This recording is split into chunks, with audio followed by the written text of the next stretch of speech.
Buenos días, mis hermanos. Aquí estamos nuevamente. Gracias a Dios porque nos da un nuevo día. Sus misericordias, como dice su palabra, se han renovado para con cada uno de nosotros en esta mañana. Y gracias porque aunque nosotros estamos en casa, aunque muchos salimos prácticamente nada más lo indispensable, dice la palabra, dice la Escritura que la palabra no está presa. Y así es, hermanos, a través de estas redes sociales tenemos el privilegio de que la palabra de Dios fluya a los corazones, a los hogares, e incluso nos hemos dado cuenta que más gente ha tenido la oportunidad de escuchar palabra de Dios a través de todo este tiempo de cuarentena y de pandemia. Y estamos agradecidos por ello. Seamos prudentes, hermanos. Yo les hago un llamado a la prudencia y a que podamos permanecer en casa lo más posible y para que podamos salir pronto de esta situación y poder volvernos a congregar, que tanta falta nos hace. Y el día de hoy quisiera compartir con ustedes una palabra que está relacionada con lo que vimos el domingo anterior. Si usted recuerda, el domingo anterior hablamos de la mujer samaritana, el encuentro que Jesús tuvo con la mujer samaritana ahí en el pozo de Jacob.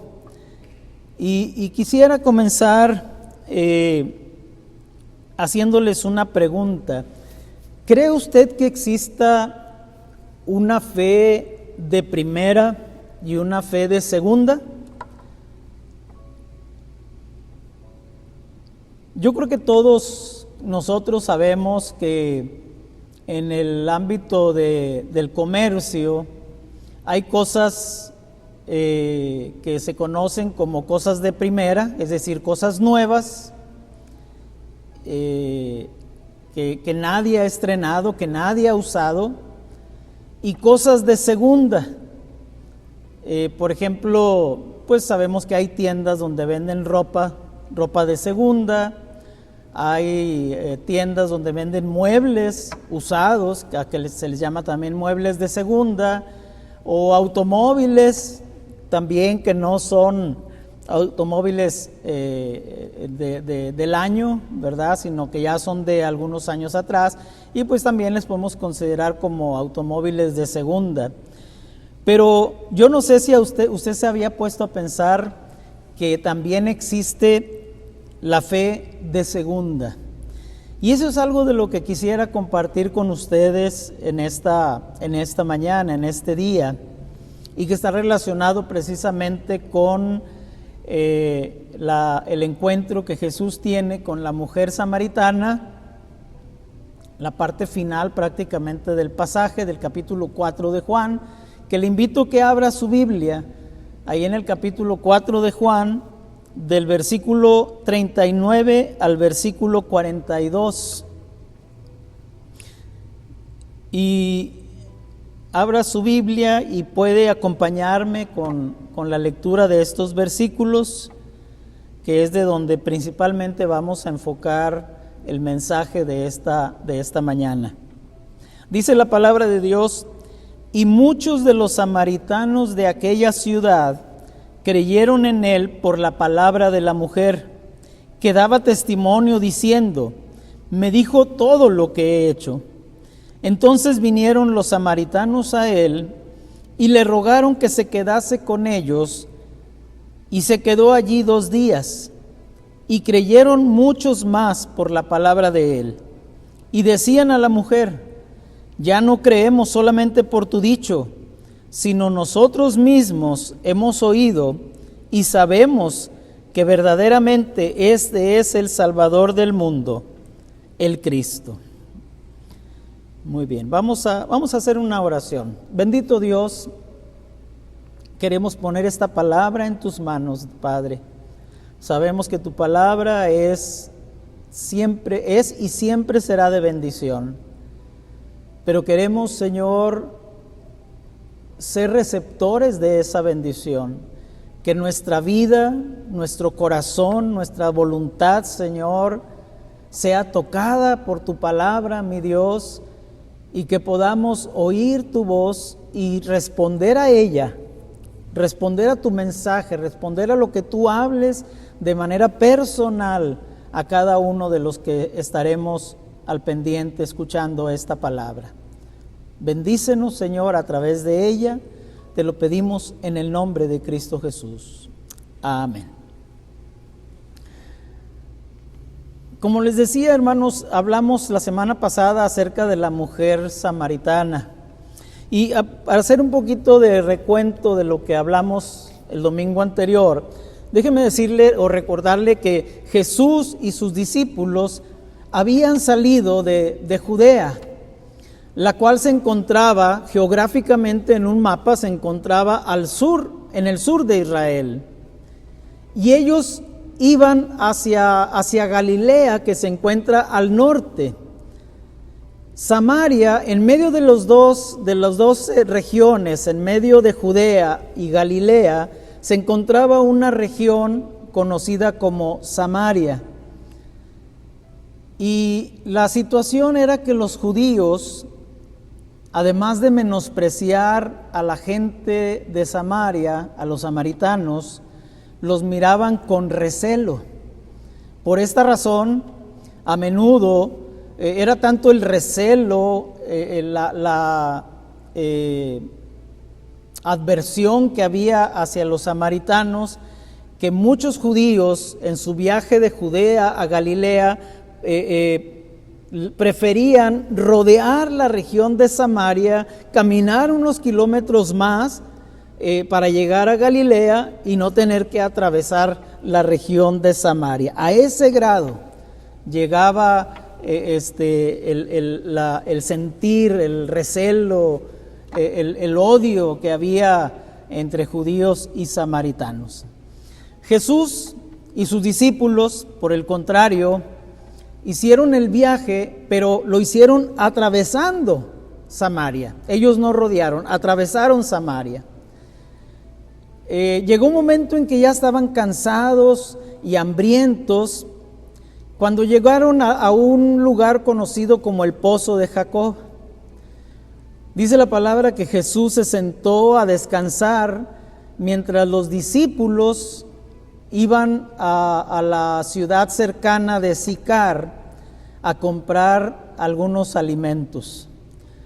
Cuando Jesús se encontró a solas, allí en el pozo, descansando, dice la palabra de Dios que llegó una mujer a sacar agua del pozo. Y empezaron a conversar, y fue durante esa conversación entre Jesús y la mujer samaritana que en Samaria dio comienzo el camino de la fe. Fíjense cómo nosotros podemos hablarle de Cristo a una persona y no nos imaginamos el alcance que puede tener el testimonio que nosotros podemos dar a una sola persona. No sabemos cuántas personas pueden llegar a conocer a Cristo a través de esa a la que nosotros le estamos hablando. Y eso fue lo que sucedió en esta ocasión. La mujer samaritana, en medio de esa conversación que empezó a tener con Jesús, empezó a darse cuenta de que Jesús era una persona diferente a los demás judíos que ella había conocido. Era una persona extraordinaria, sobre todo cuando la conversación empezó a tratar de una manera más personal hacia la vida de esta mujer. Jesús llegó un momento en que le dice a la mujer: ve, llama a tu marido y ven acá, en el versículo 16. La mujer le dijo que ella no tenía marido, y Jesús le respondió: bien has dicho, no tengo marido, porque 5 maridos has tenido, y el que ahora tienes no es tu marido. Esto has dicho con verdad. Cuando la mujer escuchó estas palabras de parte de Jesús, declaró: Señor, me parece que tú eres profeta. Jesús y la mujer continuaron su conversación tratando temas como la adoración, como la venida del Mesías, tan esperada, tanto por judíos como por samaritanos, y el problema que existía y había existido por muchos años entre judíos y samaritanos. Cuando los discípulos de Jesús volvieron con los alimentos, la mujer se fue corriendo a la ciudad, a Samaria, a Sicar, dejando su cántaro junto al pozo. No le interesó ni siquiera el dejar el cántaro, el motivo por el cual estaba allí en ese momento en el pozo, porque ella estaba tan impresionada por Jesús, por su persona, por sus palabras, que fue corriendo a decirle a la gente acerca de ese encuentro que había tenido con Jesús. Y esto en el versículo 29 y 30 podemos ver lo que la mujer fue y les dijo a los hombres de Samaria. Les dijo: venid, ved a un hombre que me ha dicho todo cuanto he hecho. ¿No será este el Cristo? Y en el versículo 30 dice la palabra que entonces salieron de la ciudad y vinieron a él. Cuando los hombres de Sicar llegaron al pozo de Jacob, donde estaba Jesús descansando, ya ellos, podemos decir que ya ellos tenían una cierta medida de fe, porque por eso salieron. Si ellos no le hubieran creído a la mujer, pues hubieran seguido con sus labores cotidianas. Pero algo empezó a nacer en sus corazones, una esperanza en el cumplimiento de una promesa de hacía muchos años, que salieron corriendo hacia donde estaba el pozo de Jacob y experimentando ya una cierta medida de fe en Jesús por lo que la mujer les había dicho. En el versículo 39 dice: y muchos de los samaritanos de aquella ciudad creyeron en él por la palabra de la mujer, que daba testimonio diciendo: me dijo todo lo que he hecho. Dice aquí la palabra que muchos samaritanos ya creían en Jesús por la palabra de la mujer. No habían visto a Jesús, no habían tenido un encuentro con él, pero por el testimonio de esta mujer, ellos empezaron a creer mientras se dirigían hacia el pozo de Jacob. De manera que cuando llegaron ahí con Jesús, dice la Escritura que en el versículo 40, que le rogaron, en el versículo 40 dice que le rogaron que se quedase con ellos, y Jesús se quedó allí 2 días con estos hombres ahí en la ciudad. Y no solamente se quedó estos 2 días, sino que el versículo 41 nos dice: y creyeron muchos más por la palabra de él. O sea que no solamente los que la mujer les había hablado de Jesús, sino que en esos 2 días Jesús aprovechó para compartir acerca del evangelio del reino, y muchos más en esos 2 días creyeron en Jesús. Este episodio termina con unas palabras que los samaritanos le dijeron a la mujer, que al comienzo les habló acerca de Jesús. En el versículo 42 dice la palabra: y decían a la mujer: ya no creemos solamente por tu dicho, porque nosotros mismos hemos oído y sabemos que verdaderamente este es el Salvador del mundo, el Cristo. Fíjese usted cómo en poco tiempo podemos visualizar un crecimiento, un progreso en la fe de estos habitantes de Sicar. Al principio, en el versículo 39, dice que creyeron en él, creyeron en Jesús por la palabra de la mujer. Pero si vamos al al versículo 41, dice que después creyeron ya no solamente por la palabra de la mujer, sino que creyeron por la palabra de él, por la palabra de Jesús. Y en el versículo 42, finalmente ellos son capaces de declarar con toda convicción: y sabemos que verdaderamente este es el Salvador del mundo.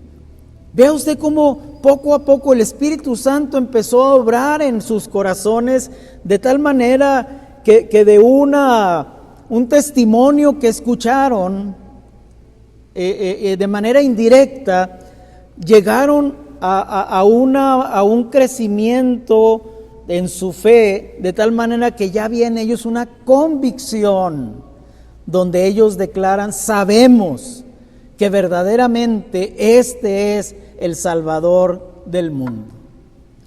Al comienzo, lo que al comienzo pudiéramos considerar como una fe, digamos, de segunda, porque de manera indirecta habían escuchado de Jesús, llegó a ser una fe que fue creciendo hasta llegar a madurar a causa de haber tenido un encuentro personal, una experiencia personal con Cristo Jesús.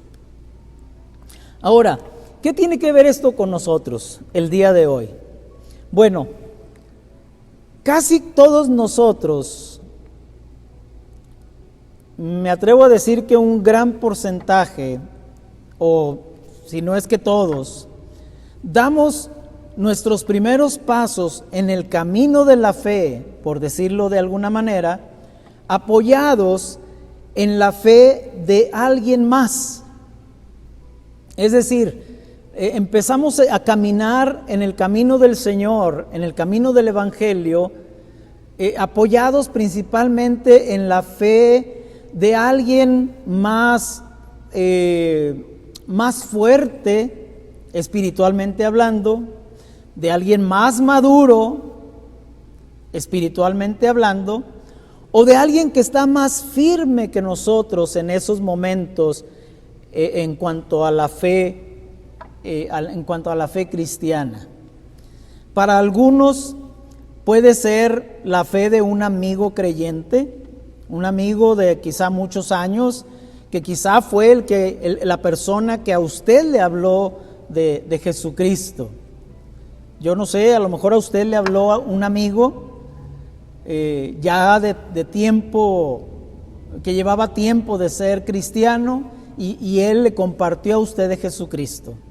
Y usted se apoyó en esa persona, en ese conocimiento que esta persona tenía, en esa madurez, para que la fe no solamente naciera en usted, sino que comenzara a dar sus primeros pasos. Para otros, su fe puede haberse construido sobre la vida y las palabras, quizá de un predicador a quien usted estimó o estima. Quizá en las palabras de un maestro a quien usted admiró o sigue admirando, o de un líder de la iglesia, un líder de jóvenes, un líder de adultos, ¿verdad? Que al escuchar su mensaje, su enseñanza, al escuchar la palabra a través de sus labios, pero también al ver la palabra a través de sus vidas, muchos de nosotros empezamos a crecer o a caminar en el camino del reino de Dios. Muchos de ustedes quizá ya saben que nosotros, mi esposa y yo, ya estamos a punto de jubilarnos. Yo lo sigo diciendo, no eran exactamente nuestros planes, pero pues los planes del Señor son a veces diferentes a los nuestros. Pero lo que quiero compartir con ustedes es que a través de estos 32 años de vida pastoral hemos recibido muchas bendiciones. Yo siempre he dicho, la vida pastoral no es fácil, pero esas dificultades con las que uno se encuentra en el camino de la vida pastoral, y digo dificultades porque tratar con personas de diferente carácter, de diferente modo de pensar, de diferente modo de reaccionar, siempre será difícil. Pero independientemente de eso, cuando ponemos en balanza las dificultades de la vida pastoral con las bendiciones, yo le aseguro que siempre se inclinará esa balanza hacia el lado de las bendiciones. Y una bendición que quisiera compartir con ustedes, sin ningún ánimo de vanagloriarme de ninguna manera, la gloria es para el Señor. Hace unos días atrás, yo compartí por mi muro de Facebook un escrito que me pareció muy interesante, que se titula El pastor que fracasó. Y gracias a Dios, porque muchas personas escribieron, comentaron acerca de ese escrito, dándome palabras de mucho aliento y palabras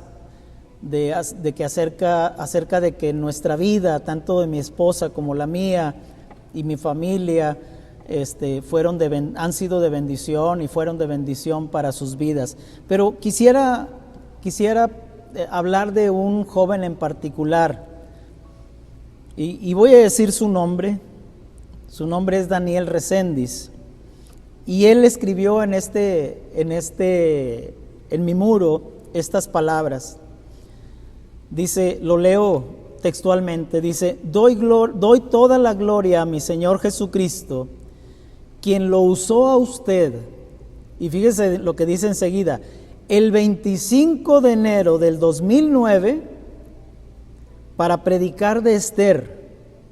Y con ese mensaje, que todavía lo recuerdo casi palabra por palabra, Dios me quebrantó después de 17 años de haber dejado la iglesia y no haber pisado una desde ese entonces.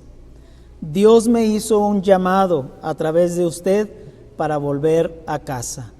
Gracias a Dios por su palabra, y gracias a Dios por las personas que dicen sí y amén al llamado que Él les hace a proclamarla. Hermanos, cuando uno lee historias como estas, que yo como pastor ni siquiera me imaginaba, historias como estas, gracias a Dios, me ha permitido escuchar muchas personas que yo ni recuerdo, y que ellos dicen: es que yo me convertí por un mensaje suyo, o usted me habló de Jesucristo y yo no recuerdo la verdad. Pero gracias a Dios que esas personas continúan todavía en el camino. Y las palabras de este joven me impactaron, hermanos. Digo joven, ya tiene como 30 años o un poquito más de 30 años.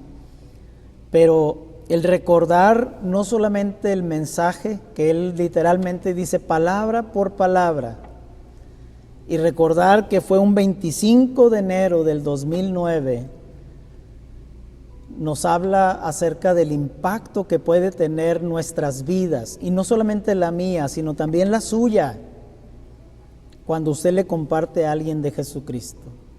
Cuando usted le da testimonio, ya sea testimonio hablado o testimonio de vida, a alguna persona, que impacta su corazón de tal manera que esa persona se convierte a nuestro Señor.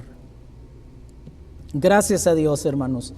Jamás será en vano lo que hagamos por el Señor. Así es que, hermanos, a lo mejor usted conoció el Evangelio por algún predicador, algún pastor, que fue su primer pastor quizá. O quizá conoció el Evangelio a través de un maestro de escuela dominical, que también su vida, sus palabras, su enseñanza impactaron su corazón, o a través de un líder de la iglesia. Pero también es cierto que para muchos de nosotros esta puede ser la fe de nuestros padres. ¿Cuántos de nosotros, cuántos de ustedes, hermanos, que están ahí escuchando este sermón, llegaron a conocer a Cristo a través de la fe y del ejemplo de sus padres? Veíamos la confianza, la fidelidad y la dedicación de nuestros padres, y por amor a ellos, por respeto a ellos, concluimos que lo que ellos creían debía ser verdad, porque no era una fe de palabras solamente, sino que era una fe que usted veía día con día a través de la vida de su padre o de su madre o de ambos o de algún otro familiar, y de esta manera llegó a ser tanto el impacto de la fe de nuestros antepasados que abrazamos nosotros también la fe en Jesucristo. Y déjeme decirle que hasta cierto punto esto es normal. Todos llegamos a Cristo a través del testimonio de alguien. La fe que da comienzo a su camino, apoyada sobre la fe de otros, no está mal. Es algo natural, es algo normal y hasta en ocasiones algo deseado. Algo que los padres, nosotros como padres, especialmente debemos esperar de nuestros hijos, y por lo cual debemos estar en una constante oración. Qué hermoso cuando nuestros hijos nos dicen: yo llegué a conocer a Jesús por la fe de mi padre, o yo llegué a conocer a Jesús por el ejemplo de mi madre. Eso es algo que no tiene comparación en nuestras vidas. Es una de las grandes satisfacciones de la vida de nosotros como padres. Usted recuerda quizá, seguramente, cuando el apóstol Pablo le escribe a Timoteo y le dice estas palabras, trayendo, Timoteo, a la memoria la fe no fingida que hay en ti. Pero fíjese la palabra que sigue enseguida, dice: la cual habitó primero en tu abuela Loida y en tu madre Eunice, y estoy seguro que en ti también. Vemos aquí una fe generacional. Vemos una fe que nació primeramente, dice Pablo, en una abuela, y luego, como resultado de esa fe ejemplar, nace en el corazón de la hija de esa mujer llamada Eunice, por el ejemplo de su propia madre. Pero luego no es suficiente, sino que la fe de la abuela y de la abuela Loida y de la madre Eunice empieza a nacer en el hijo llamado Timoteo. Pero lo interesante es que esta fe que nació de la abuela y de la madre, Pablo reconoce que es una fe verdadera, que es una fe no fingida. Y eso lo hemos experimentado todos, de alguna o de otra manera. Y no es algo malo que nuestra fe provenga del testimonio de alguien más. Eso es lo que es el plan de Dios, de hecho. El único problema con esa clase de fe a la cual he llamado una fe de segunda, surge cuando esta fe no progresa, cuando esta fe no crece, cuando esta fe no madura para convertirse en algo más profundo, una fe más profunda, una fe más fuerte, una fe más íntima, pero sobre todo una fe más personal, más propia, que ya no depende de la persona que me habló de Cristo, sino que es una fe que yo mismo he experimentado, y es una fe que me pertenece, que es personal. Es entonces, hermanos, cuando la fe que se construye únicamente sobre la fe de otros, o es una fe completamente dependiente de otros, cuando puede existir un peligro, porque esa fe llega a un momento en que es insuficiente o que es incapaz de sobrellevar las demandas de una vida adulta. Es algo así como cuando un hijo, cuando existe en nuestra vida, tenemos la experiencia de un hijo de edad ya madura, de unos 30 años, por ejemplo, que no se puede valer por sí mismo. Sigue viviendo en casa con sus padres, pero no solamente vive en casa, sino que no es capaz de realizar alguna tarea por sí mismo. Sigue dependiendo completamente de sus padres. No es capaz de tender su cama, no es capaz de saber ni siquiera guisarse un huevo, no es capaz de lavar ni siquiera unos calcetines o de levantar, recoger su propio plato y lavarlo después de comer, porque depende completamente de sus padres. Esa es a la fe a la cual me refiero, como fe de segunda.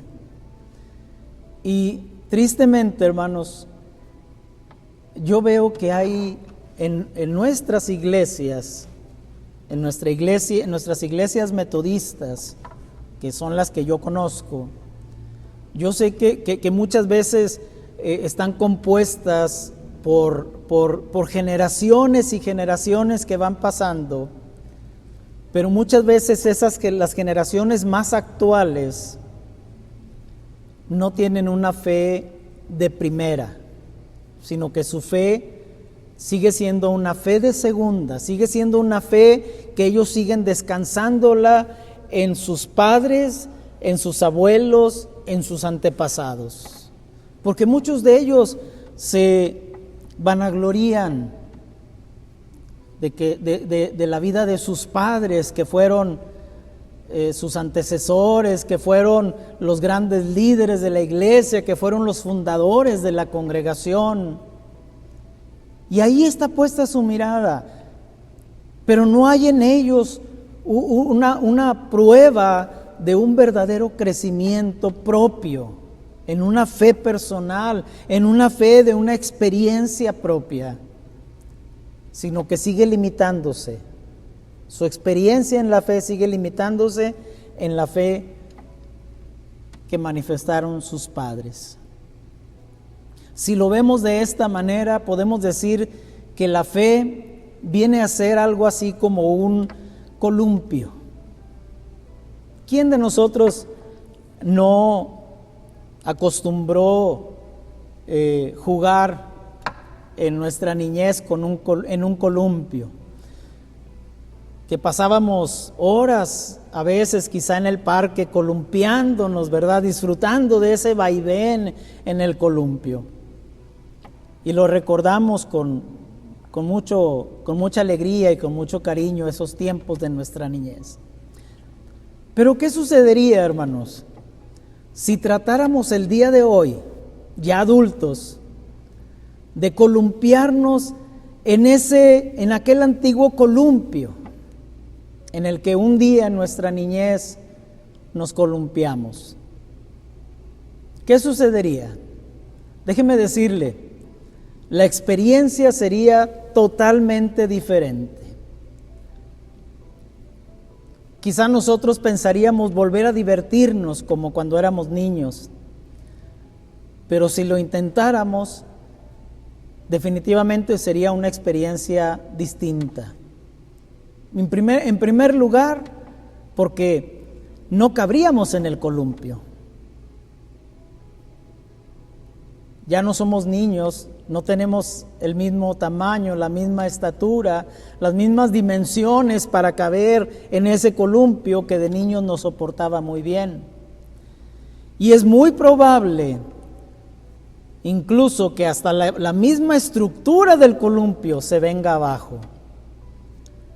Ahora, ¿significa esto que el columpio ya no sirve? Por supuesto que no. Lo que sucede simplemente es que ahora somos más grandes y ahora requerimos, si queremos divertirnos, requerimos algo más sólido y más grande que pueda soportar nuestro peso. Así es la fe. No podemos seguir nosotros basando nuestra fe en la fe infantil que nos fue inculcada en nuestros primeros años de vida.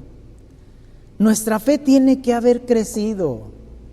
Conforme va creciendo también todo nuestro ser. Al principio, la fe que ha sido construida sobre la fe de otros puede ser suficiente para sobrellevar el peso de las situaciones que la vida nos presenta en esa etapa inicial, en esa etapa incipiente. No obstante, pasada esa etapa de nuestra niñez espiritual, llega cierto momento cuando necesitamos tener algo de mayor solidez, una fe más sólida, algo que nos sostenga por el resto de nuestra vida. Y no podemos seguir creyendo con una fe de segunda. En esos momentos, hermanos, cuando nos enfrentamos en la vida a decisiones diferentes, necesitamos una fe que haya sido construida, edificada sobre nuestro propio encuentro personal con Jesús, sobre nuestras propias experiencias personales y no las de otros. Y sobre todo, una fe edificada sobre nuestra propia convicción y nuestra propia confianza de que en Jesús podemos encontrar todo lo que nuestra vida necesita. Así es que le invito para que analice su fe. Quizá tenemos muchos años ya congregándonos en alguna iglesia y nuestro cuerpo ha crecido, nuestro carácter ha crecido, somos personas ya productivas, pero ¿cuántos de nosotros todavía seguimos experimentando esa fe infantil? Esa fe basada en aquellos que nos compartieron de Jesucristo. Los jóvenes que solo cuentan con la fe de segunda de sus padres para enfrentar las tentaciones, las circunstancias y las decisiones que este mundo les presenta, tarde o temprano se verán en una grave situación, en graves problemas existenciales. El hecho de que ahora enfrentan dificultades propias de los adultos exige que su fe en Jesús también sea una fe adulta, sea una fe madura y no la fe infantil, la fe de nuestros comienzos. Por eso yo le invito, hermano, para que analice su fe y pueda ser sincero con usted mismo en ese análisis, en esa introspección, y pueda asegurarse de que su vida ha ido creciendo a la par de su fe. Y déjeme decirle un ejemplo para terminar. La fe, escuché a alguien decir en una ocasión, la fe es como el cepillo de dientes. Tenemos que usarlo todos los días, pero no podemos usar el de otros. De la misma manera, hermanos, la fe es algo que tenemos que usar todos los días, pero no podemos usar la fe de otros. Tiene que ser una fe personal, tiene que ser una fe particular, tiene que ser una fe basada en un encuentro suyo, personal, particular, con el mismo Señor Jesucristo. Así es que, hermanos, meditemos en esta palabra. ¿Qué tengo yo? ¿Qué considero tener yo? ¿Una fe de primera o una fe de segunda? Analice su vida, y si usted, guiado por el Espíritu Santo, se da cuenta de que no hay crecimiento en su fe, o que su fe ha crecido de una manera muy lenta, póngase en las manos del Señor, pídale su ayuda y disponga su corazón, su voluntad, para que con la ayuda del Señor usted pueda seguir creciendo y tenga una fe de primera mano. Oremos, hermanos. Bendito Dios, queremos nuevamente, como lo hacemos siempre, agradecerte por tu palabra, porque tu palabra es como un espejo, Señor, en el cual podemos ver la realidad de nuestra vida. Tu palabra nos confronta, Señor, con nuestra realidad. Una realidad que en ocasiones negamos, una realidad que en ocasiones no queremos reconocer. Pero si somos sensibles a tu voz y somos sinceros con nosotros mismos, podemos reconocer, Señor, que el día de hoy tú me has hablado a mí y me has dicho que yo necesito crecer en la fe en Jesucristo. Que sí debo ser agradecido por la persona o las personas que han sido importantes en mi crecimiento espiritual, en aquellos que han sido para mí un ejemplo a seguir,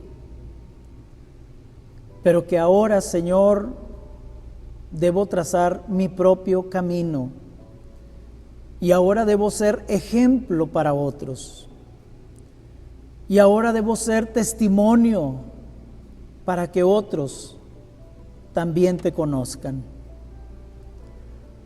Señor, ayúdanos a seguir creciendo.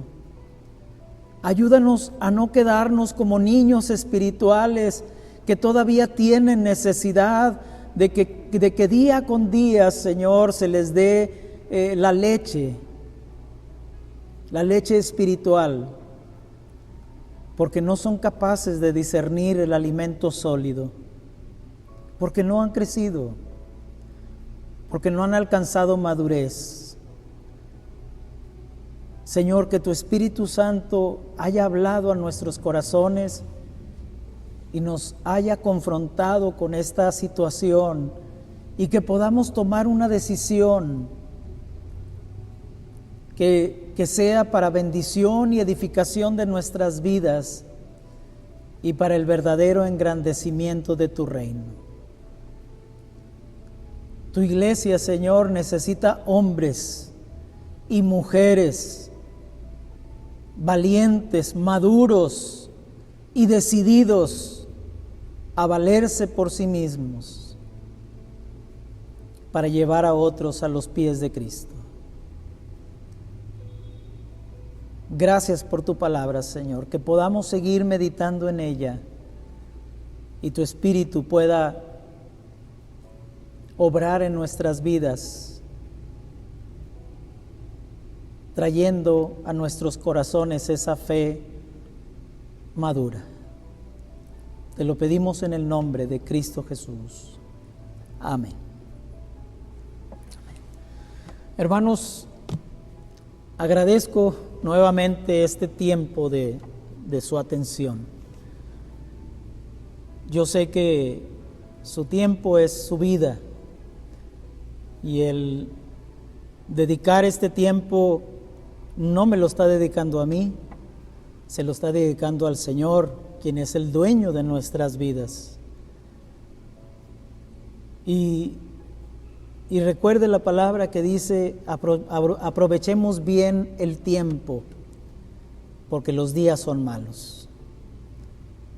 Así es que aproveche bien este tiempo del tiempo de esta palabra, para que produzca un fruto en su vida, en su corazón, un fruto que glorifique a nuestro Padre que está en los cielos.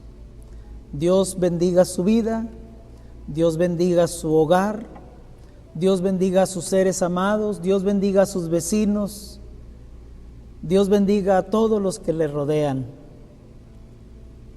Y oremos para recibir de Dios su bendición. Padre, bendice a todos los que a través de esta pantalla, Señor, han estado, Señor, prestando oído y prestando atención a tu voz. Que oigan tu voz, Señor, y no la del predicador. Y que puedan escuchar el llamado que tú les has hecho el día de hoy. Gracias, Señor, porque tú sigues manifestando tu amor a través de esta oportunidad que nos das. Que podamos aprovechar esta oportunidad, Señor, y no desperdiciarla. Yo te pido tu bendición sobre todos. Y nuevamente, Señor, que tu cuidado, tu protección, lo mismo que tu gracia, tu amor y tu paz sigan llenando cada corazón y cada hogar. Te lo ruego en el nombre de Cristo Jesús. Amén. Gracias, hermanos, por su atención. Que Dios les bendiga y nos vemos en la próxima ocasión. Amén.